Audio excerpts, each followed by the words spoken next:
አንተ መጥተህ ለእህትህ ቆመህ እየተከራከርክ ነበር ወይ ደግሞ አስፈራርተኝም ነበር። እኔ ደግሞ በተራዬ እኔ ላስፈራራ እችላለሁ። ምክንያቱም በሄርሜላ ሲመጣ እኔ ዝም ልል አልችልም። ስለዚህ አሁንም ቢሆን ከዛ እህትህ ተመካክረ የመጣው ነገር ብታቆም ይሻላል። ምንም የተመካከርኩት ነገር ሲጀመር እኔ ሄርሜላን እንኳን አገኛታለሁ። እኔ አንተን ማግኘት አያስፈልገኝም።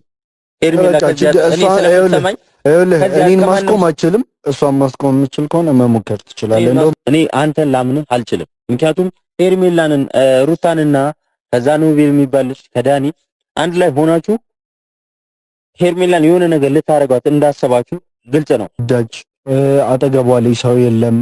እናንተም የሆነ ጊዜ ምናምን በሆነ ጊዜ አንዴ ነው በቪዲዮ ምናምን ነገር እኔ እንደማየው ከሆነ በሆነ ጊዜ አንዴ ነው የምታገኟት። ግን ባለፈው ሳወራት እንደምታገኟት ምናምን ነገረችኝ። ከዛ በተጨማሪ ደግሞ የሚያስፈልጋት ነገር ሲኖር እኔ አጠገቧ እንዳለው እንዲሰማት እንደ ወንድሟ እኔ እንድታየኝ ነው እንጂ እንትን ያልኳት ሌላ ነገር አይደለም። ማለት እንደዚህ በዚህ ልክ እንትን ሊያናድህ የቻለው ነገር ምን እንደሆነ አልገባኝም።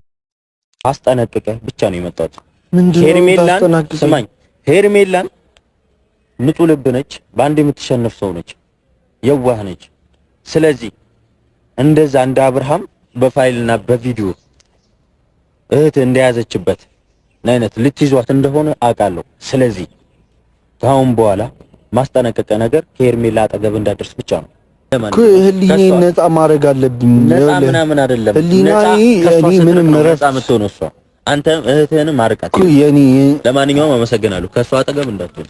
አሁንም ነገር ያለው እኔ ምንም አታመጣም። ዝም ብለህ ማውራት ብቻ ነው እና እንደምትሉት ነው ቤተሰብ በቃ ማለት እኔ እንጃ እንዴት እንደሚገባው አላውቅም። አቤል እንደዚህ አይነት ሰው አልነበረም። በእርግጥ ለዛም ነው የመጣሁት እንጂ እኔ ብሩክ ቢሆን ኖሮ የጠራኝ ላልመጣለት ይችል ነበር ሁላ።